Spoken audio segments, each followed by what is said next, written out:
ያለው እንደሚባል ብር ካላችሁ ልክ እንደ አረብ ሀገር ነው ሁሉ ነገር እንደ ውጭ ሀገር ሆኖ አለላቸዋለሁ።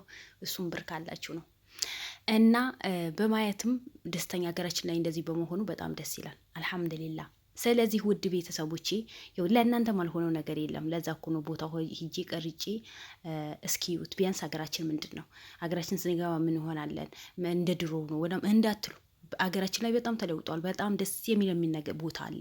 ልክ እንደ ውጭ ሀገር መዝናኛ ምናምን የፈለጋችሁን ነገር ችፕሳችሁ ይዛችሁ እዛ ፈታ ማለት ትችላላችሁ ለማለት ያክል ነው። ውድ ቤተሰቦቼ የመጣሁበት ጉዳይ ልግባ ዛሬ። አንድ አበበ የሚባል ሰውዬው የልዑልን አክስትን እንዲጠብቃት መግቢያና መውጫዋ እንዲጠብቃት የተደረገ የታዘዘ ሰውዬው ከእሷ ጋር የማገጠ ከእሷ ጋር እንደፈለገ የጨፈረ ልዑልን አሳልፈው ሽጠውት ነበር። ልዑልን በመርዝ አብልተውት እንዲሞት ያደረጉ እነዚህ 2 ሰራተኞች ነበሩ። ልዑል ጋር የሚሰሩ 2 ሰራተኞች ሰርግ ቦታ ሲደገስ ይህ መድኃኒቱ ምናምን ያመጡ ያገዙ የልዑል ሰራተኞች ናቸው፣ የልዑል ክርሞች ናቸው። ውድ ቤተሰቦች እንደዛ ያሉ ልጆችን እንዳያችሁ ሴትዋ እጅ ከፍንጅ ተይዛ ነበር። ስትያዝ ጊዜ አንድ ልጅ ጠቁማ ነበር። እሱ ነው ሁሉ ነገር የሚያመጣው ከኔ ጋር ለሷ የሚወስድላት ምናምን ብላ ተናግረ ነበር። ያ ልጅ ደግሞ ጠርታው እንድታመጣው ተደርጎ ልጁ መጥቶ በዙሪያው ጋርድ አለ። የሚገኝ ሰው አይደለም፣ በትንሽ ነገር የሚታለል ሰው አይደለም። ማለት እሱ ስራና ስራ ብቻ ነው የሚያውቀው። ስለዚህ ያ ስለሆነ እኔ ልዑልን በምንም ነገር ማጥቃት አንችልም። ነገር ግን የሆነ ቦታ ሲሄድ ጠብቀን መኪናው አደግ እንዲደርስበት በመኪና አደግ እንዲደርስበት ማድረግ እችላለሁ። ብር ብቻ ከባለፈው እጥፍ አድርጋችሁ ስጡኝ ብሎ ነው ሲነጋገር ሪከት ተደርጎ ነበር። ልዑል የሆነ ቦታ እዛው ቤት ተደብቆ ማለት ነው። መጨረሻ ልዑሉ መጥቶ እጅ ከፍንጅ ይዞት ነበር። ያ ልጅ አምኖ ይቅርታን ጠይቆ አሁን ከልዑል ጋር የተባበረ ነው ማለት ተባበረ ስላችሁ በልዑል ቁጥጥር ስር ነው ያለው። ስራ አይሰራም፣ ስልክ መደዋወል አይችልም። ምክንያቱም ጓደኛው አሳልፎ ሲሰጥ ድረስ አልታሰርም። ለእናቴ ብዬ ነው ይሄ ነገር በሙሉ ያደረኩት ብለዋል። እሱ ለእናቱ ነፍስ ሊያተርፍ ነው የሚሯሯጠው። እሺ የልዑልን እናት እንዴት አላሰብካትም? በነገራችን ላይ ያንተ እናት ምን እንድትሆንበት ካልፈለግ የልዑል እናት ልዑልን ብታጣው ምን እንደምትሆን እንዴት ነው ቆም ብለህ ያላሰብከው? አንተ ከብት። እኔ መሳደብ አልወድም ውድ ቤተሰቦች። ስራ ለሰሪው ሾህ ላጣሪ በሚለው አምናለሁ። ነገር ግን አንዳንዴ ተናግራችሁ የማይሰሙ ሰዎችና ብትነግራቸው የማይሰሙ ከብት የሆኑ ሰዎች አሉ። ከብትም እንኳን አሪፍ ነገር ነው፣ ቅቤ ይሰጣል ምናምን ወተት፣ አይቤ። ግን እነዚህ ሰዎች የሆኑ ደንቆሮ ነገር ናቸው። ውድ ቤተሰቦቼ ግን ይቅርታ ለቃላቴ በጣም ይቅርታ። እኔ ልዑልን ሲነኩ ስለማልወድ እኮ ነው። ልዑልን ማንም ሊለካው አልፈልግም። ለምን ብትሉኝ በቃ ልዑል በተለይ እናቶች፣ አባቶች፣ የወደቁ ሰዎች ስለሚንከባከብ በጣም ነው የምወደው። በቃ ለእውነት ስለሚቆም እወደዋለሁ። በተለይ እናት አባት የሚካድም ሰው፣ እናት አባትን ካሉበት ችግር የሚያወጣ ሰው፣ እናት አባትን የሚያጎርስ ሰው እኔ ህይወቴ አሳልፌ እሰጠዋለሁ። ያ ሰው ለእኔ ቀይ መስመሬ ነው፣ ቀይ መስመሬ። ስለዚህ ውድ ቤተሰቦቼ ብዙ አወራሁኝ መሰለኝ አይደል? ዛሬ ይቅርታ።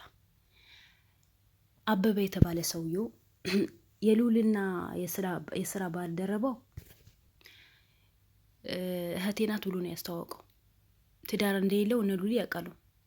ግን በእሷ ስልክ ተደውሎ ልዑል ዛሬ ቀጥታ ሄዶ ነበር። ባለቤቴ ነው አለችው። ባለቤቴ ነው። ለነገሩ አንዳንዴ ውድ ቤተሰቦቼ ሰው ስራ ለሰሪው ሾህ ላጣሪው የሚባለውን ነገር አንዳንዴ ያየን ነው፣ በህይወታችን ያየን ነው። ብዙ ጊዜ ያበበን ሚስት የጓደኛዋ ባል ነው የቀማቸው የነበረው። አያችሁ፣ የጓደኛዋ ፍቅረኛ ቀምታ ስላገባች እሱም በህይወቷ የተጫወተባት እኮ ነው። ደግ አረጋልሽ፣ ደግ። እኔም ሴት ነኝ ግን ደግ አረጋልሽ። ፈትኙ፣ እወደዋለሁ፣ አፈቅረዋለሁ፣ ለማግባት እፈልጋለሁ ብላሽ አረብ ሀገር ብዙ አመት ለፍታ ደክማ ህይወት ይኖረኛል ትዳር ይኖረኛል ብላ መታ አማክረሽ እስኪ ልጅዩ ፈትኙ እኔ እወደዋለሁ ብላሽ እንዴት አንቺ ከሷ ቀምተሽ የገዛ ጓደኛሽን ቀምተሻት ለራስሽ ትዳር ውስጥ ትገባለሽ፣ የራስሽ ፍቅረኛ ታደርጊዋለሽ? ሼም አይደል እንዴ? ለነገሩ ያልቀመሰው ሰው ምኑን ያውቀዋል? አየሹ በጓደኛሽ ላይ ግፍ ስለሰራሽ ጓደኛሽን ስላለቀሰችብሽ ዛሬ በድጋሚ አንቺ ልታለቅሺ ነው። ደስ ብሎኛል። ገና ታለቅሻለሽ። በሰውም በላይ ሾህን የምትበትኑ ሰዎች በሙሉ ሰውን የምታስለቅሱ ሰዎች በሙሉ ደግማችሁ እናንተ ከዛ ሰው በላይ እጥፍ ድርብ የደንባ ነው የምታለቅሱት። አንቺ ወዶኛል እንደዚህ ብሎኛል እሷ አይወዳትም ነበር ብለሻል። ያው ዛሬ በህይወትሽ የተጫወተ ነው። በየቦታ ከሉላ ክስ ጋር እንደፈለገ የጨፈረ የተኛ አንቺ ባሌ ነው ብለሽ ዛሬ እንትን ያለሽ። ውድ ቤተሰቦች አልሙሂም እኔ ስለ እሷ ምንም ነገር ለማውራት አልፈልግም። አበበ የሚባለው ሰውዬው መጀመሪያ ደብቃ ነበር። እኔ አላቅም ምናምን ክፍለ ሀገር ለስራ ሂዶ ነበረ። ክፍለ ሀገር ለስራ ሄደ የለም ብላ ነበር። ግን ከዛ በኋላ የሉል ባልደረቦች ብዙ ነገር አስረድዋት፣ እንደ ሚኪ ውጭ አውጥተው አስረድዋት፣ ያለው ነገር ነገረዋትና በቃ ያለው ነገር እናገራለሁ እኔ ባለቤቴ ነው፣ ከተጋባን በፍቅር 1 አመት ኑረናል፣ በትዳር ደግሞ 1 አመታችን ነው። እኔ የቤተሰቦች ሀብት አለኝ፣ ስለዚህ በሱ ነው የምኖረው። እሱም ጀግና ሰው ነው፣ ስራ ይሰራለች። ወንጀል እንደሚሰራላት አላወቀችም። እዛ ካለመከማ ሴቶችን ሰብስቦ እንደሚጋደም አላወቀችም። ባሌ ነው ብላ ሴት አንዳንዴ ሴት ልጅ ምስኪናት፣ ግን እሷ እቺ የሰራችሁ ነው የዘራችሁ ነው ያጨዳችሁ። ስለዚህ ውድ ቤተሰቦቼ ያለውን ነገር ሲነገራት አለ ተደብቆ ነው ያለው። ማንን ሰው መጥቶ አበበን የታለ ቢልሽ እንዳትናገሪ ክፍለ ሀገር ለስራ ወጥተዋል በይ ብሎኝ ነው። እኔ ትዳሬ ወደዋለሁ፣ ትዳሬን እፈልገዋለሁ። እሱም ብር አጠራቅሞ እኔም ብር አጠራቅሜ ስራን እንጀምራለን። ከአንተ ጋር ደግሞ ንግድ አብራችሁ እንደምትሰሩ ነው የነገረኝ። ሉሊ የሚባል ልጅ አለ፣ ከእሱ ጋር አብረን ስራ የሰራን ነው፣ ንግድ እንሰራለን ብሎኛል። ስለዚህ እንዴት ነው ትዳሬን ልትበጠብጡ እንደዚህ ልታረጉ? በዚህ ወጣ በዚህ ገባለች። ግን ያለውን ነገር በመጨረሻ ተነገራት። ሁሉ ነገር ውሸት እንደሆነ፣ የሰው ህይወት እንደሚቀጥፍ፣ ወንጀልን እንደሚሰራ። ባሌ ወንጀል አይሰራም ነው ያለችው። ባሌ ወንጀል አይሰራም፣ ባሌን እወደዋለሁ፣ ባሌን እውነተኛ ሰው ነው ያለችው ነበረው። ግን እውነተኛ ባሏን አየችው። እውነተኛ ባሏ ደግሞ ጉዱ ሰምታለች። አሳልፋም ለሉ ሰጠችው። ስለዚህ ደስ አይልም። ሉልን ለማጥቃት ሆነ ብሎ የተነሳ ሰውየው እጅ ከፍንጅ መያዝ ያስተስታል አይደል? እኔ በጣም ነው ያስተሰተኝ። ውድ ቤተሰቦች እናንተም እንኳን ደስ አላችሁ። ገና ምን ታያላችሁ? የበለጠ ነገር ሉል የበለጠ ቦታ ይደርሳል። የበለጠ ቦታ እናንተ ሁሌ ያለቃቀሳችሁ ነው የምትኖሩት። መቼም ቢሆን አያልፍላችሁ።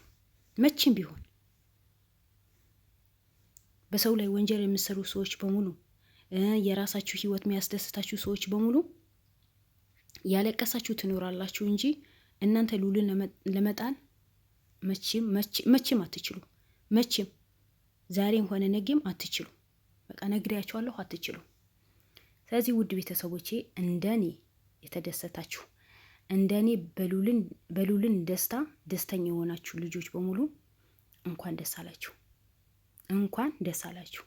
እኔ በጣም ነው ደስ ያለኝ ሉልን በዚህ ልክ ጠላቶችን እጁ ላይ ማስገባቱ፣ በዚህ ልክ እንደሞ እየተደበቁት ከጀርባ ተደብቀው ሉልን ለመጉዳት የሚነሱ ሰዎች በሙሉ የእጃቸው ሲያገኙ በጣም ደስ ብሎኛል።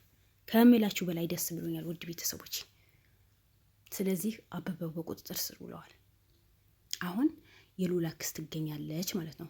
እቺ እኔ ምን ልበላት? ስም አጣሁላት እኮ ራስ ወዳጅ የሆነ ሴትዋ ሉልን ለመጣል ሀገርን በሙሉ ህዝብን በሙሉ የሰበሰበች ሴትዋ፣ ሰርግን የደገሰች ሴትዋ የውሸት ሰርግ ልትገኝ ነው። ምክንያቱም አበበ የሚባለው ሰውየው ምንድነው የሚባለው? የጊዜ ጓደኛዋ ነው። የጊዜ ደስታውን የሚያሳልፍ ጊዜ ፍቅረኛዋ ስለሆነ ያለችበት ያውቃል ማለት ነው። እሱን አይደል ያስመለጣት?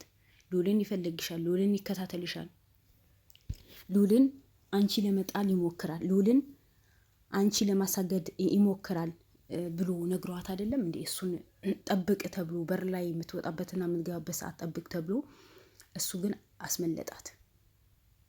ሉልን እንዳያገኘት ነው ያስመለጣት። ለምን? ብር በኃይለኛ ስለከፈለችው፣ እንደፈለገ እንዲጨፍር ስላደረገችው፣ እንደፈለገች ከሱም ጋር ትጋደማለች። እቺ ትልቅ ሴትዮ ትንሽ አይደለችም፣ ትልቅ ናት። እና ለማንኛውም እንደ እኔ ደስተኛ የሆናችሁ በሙሉ ላይክ አድርጉ፣ ኮሜንት ላይ አስተያየትም ጻፉ። ምክንያቱም ሁላችሁም የልዑል ደስታ እንደምትፈልጉ ስለማቅ የልዑል ደስታ የማይፈልግ ሰው ማንም ሰው የለም። እያንዳንዱ ጠላቶችን ለቅሞ ለህግ እንደሚያስረክብ እኔ ያለ ጠራጠር። ልዑል በቅርቡ እያንዳንዶቹ እስር ቤት ተወርውረው ገብተው እሱ ደግሞ ሰርጉን ይደግሳል፣ በሰርጉን እንደሰታለን፣ ወደ ትዳር ውስጥ ይገባል። ሚስጥር ነው ሚስጥር።